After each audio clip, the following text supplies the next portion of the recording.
आज बाबू हम परिवारवाद के बारे में बताएंगे। क्या बताएं बाबू आप लोगों को? आज हम परिवारवाद बताएंगे कि परिवारवाद क्या होता है। जैसा कि आज के भावी या वर्तमान लोकतंत्र में परिवारवाद का नंगा नाच देखा जा रहा है। ये बड़े बड़े पार्टियों के कुछ सत्ताधारी लोग होते हैं जो जानते हैं कि यह सत्ता हमारे परिवार, हमारे वंश को मिला है और इसको बरकरार रखना है। आइए हम बताते हैं कि परिवारवाद क्या होता है।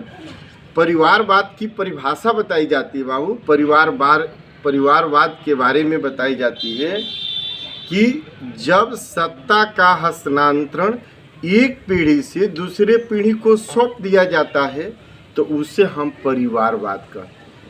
बाबू परिवारवाद का मतलब समझते हो? सत्ता का मतलब कि जो सत्ता माने जो सरकार में है और वह सरकार का जो मुखिया है, जिसको आप पीएम कहें चाहे सीएम कहें या छोटे लेवल के मुखिया कहें, वार्ड सदस्य कहें, ब्लॉक प्रमुख कहें या सरपंच कहें, ये जानते हो बाबू लोग क्या करते हैं और क्या सोचते हैं? लगता है कि इनकी जागीर है। इस परिवारवाद में इनकी यही मानसिकता रहता है कि मुख्यमंत्री का बेटा ही मुख्यमंत्री होगा, मुखिया का बेटा ही मुखिया होगा, सरपंच का बेटा ही सरपंच होगा, विधायक का बेटा ही विधायक होगा। यह परिवारवाद में चलता है बाबू। इस परिवारवाद को कहें या हम राजतंत्र को कहें, राजतंत्र की भी यही परिभाषा मोनार्की में बताई जाती है। समझाया जाता है कि राजा का बेटा ही राजा होता है।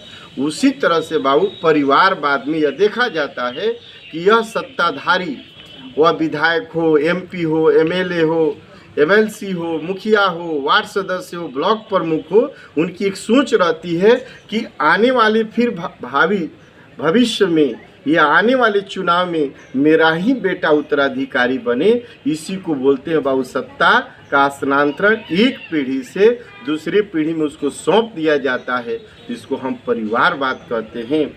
लेकिन इस परिवारवाद का देखिए एग्जाम्पल हम देखें तो बड़ी बड़ी पार्टियों की जो नेता हैं, जैसे आपको उदाहरण के रूप में समझाया जाता है कि नेहरू जी की बेटी इंदिरा थी और इंदिरा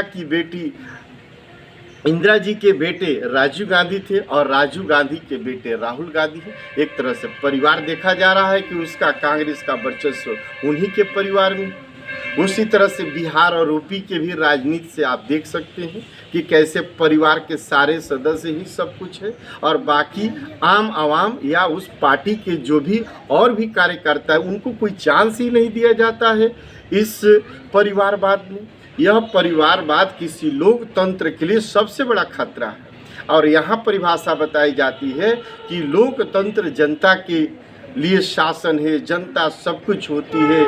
इस लोकतंत्र में जनता सर्वशक्तिमान होती है, जनता में शक्ति निहित होती है। ये तो लगता है इस परिवारवाद की परिभाषा से और परिवारवाद को देखने से कि यहाँ जनता में शक्ति कहाँ है। वो तो नेता विशेष में सारी शक्ति लगा दी गई है और जो अपनी शक्ति को पीढ़ी दर पीढ़ी या ट्रांसफ़र करते हैं।